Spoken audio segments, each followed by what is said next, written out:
Young Chief coming through with To Each His Own. 8 minutes until we hit the top of the hour, 8 a.m. Good morning to you and yours. It is Wake Up on MetroFM. And finally, it is time for Property Explained with Tim Akinusi. Everyone loving him, loving the information that is given every single Wednesday. And today, many South Africans find themselves in a position of being able to afford to purchase a car for 1 million rand, but not a house for 1 million rand. Now, this perception has, of course, led to confusion and misunderstanding amongst potential homeowners.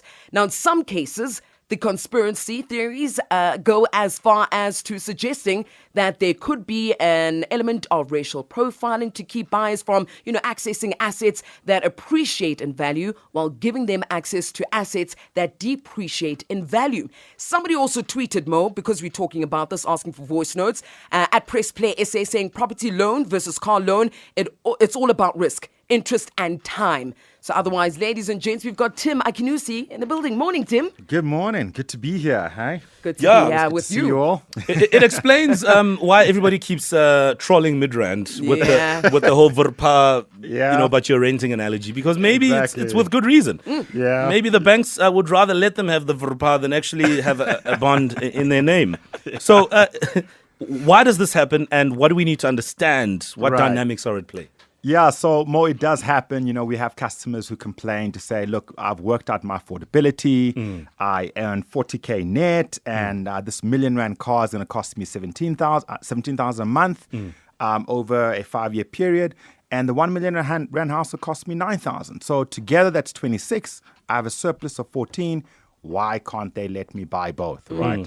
And I think the simple answer to that is that there's something called an interest rate buffer that the banks apply to that.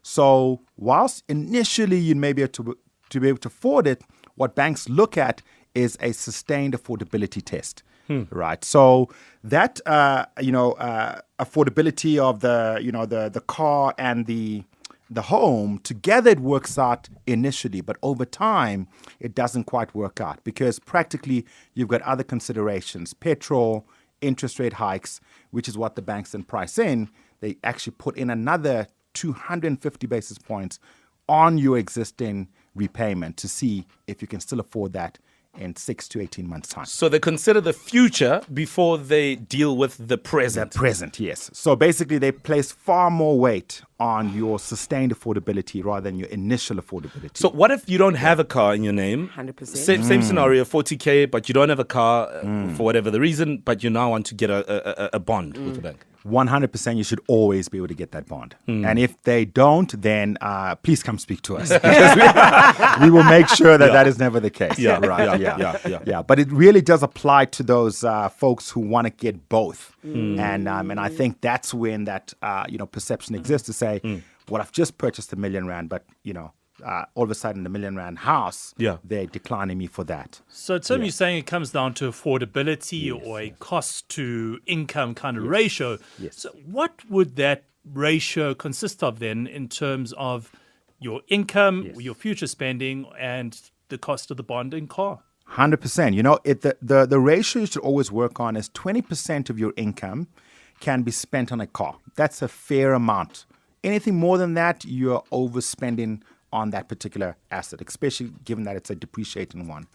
On the bond, 30% of your income should be spent on a car. So You're saying together, it's a combined 50%? It's a combined 50%. Okay. So you should never have more than 50% of your income committed to contractual expenses.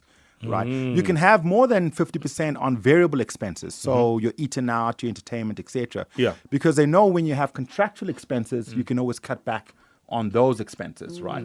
But contractually, it shouldn't be more than 50%. Do you take into account insurance, cell phone payments, all those things? 100%. Okay. You could take into account also the fact that interest rates will be going up. You could take into account that emergencies would take place. So the bank never wants you to be over leveraged, and that's why they cap your contractual expenses to be not more than 50% of your income. So, Tim, we've got this tweet here from Press Play SA, like I mentioned earlier, saying property loan versus car loan, it's all about risk, interest, and time. What would you say? So, yes, let's look at the risk factor, right? Yeah. If you buy a house for R1 million, right, your risk factor is fairly measured by the banks because they know that your house is going to appreciate in value. Sure. Right? So you can always be in a position to sell it for more. So you always have more value than you have loan from the moment you buy it. But in the case of a car, cars depreciate in value. So they'd apply a lot more risk to that and they'll price up for that. So which means that the moment you purchase this car for R1,000,000, it automatically is no longer worth R1,000,000, but Yeah. you're still paying the debt of R1,000,000. Absolutely. Effectively. The other thing, Tim, I'm asking for a friend. If somebody wants to buy R1,000,000 home, how much should they earn a month? Is there like a ballpark you can give me? Ballpark, yes. R1,000,000 home, you should be making at least 20,000 Rand net. Okay. 20,000 Rand net, Yeah. you'll be able to afford R1,000,000 Rand house quite comfortably. Yeah. Okay. And then Which it's is a 2 million? Just double up on that. All right, Tim Akunusi joining us right now as we wake up on Metro FM, and I hope this was a satisfactory conversation. If anybody wants to pick your brain, Tim, beyond this conversation, how can we do this? Please reach out to us on mortgagemarket.co.za or reach out to us on Instagram at mortgage.market. We'll be able to assist you with all of your property needs, get you access to 7 banks, and pay you 5,000 Rand cash back. Enjoy your trip to America. Yes, man. Thank you very much, eh? Why aren't you taking us with? Jeez, I we would could if I broadcast could, there. eh? I mean,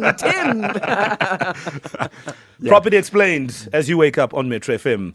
News is coming up next and so much more. Wake up with us on Metro.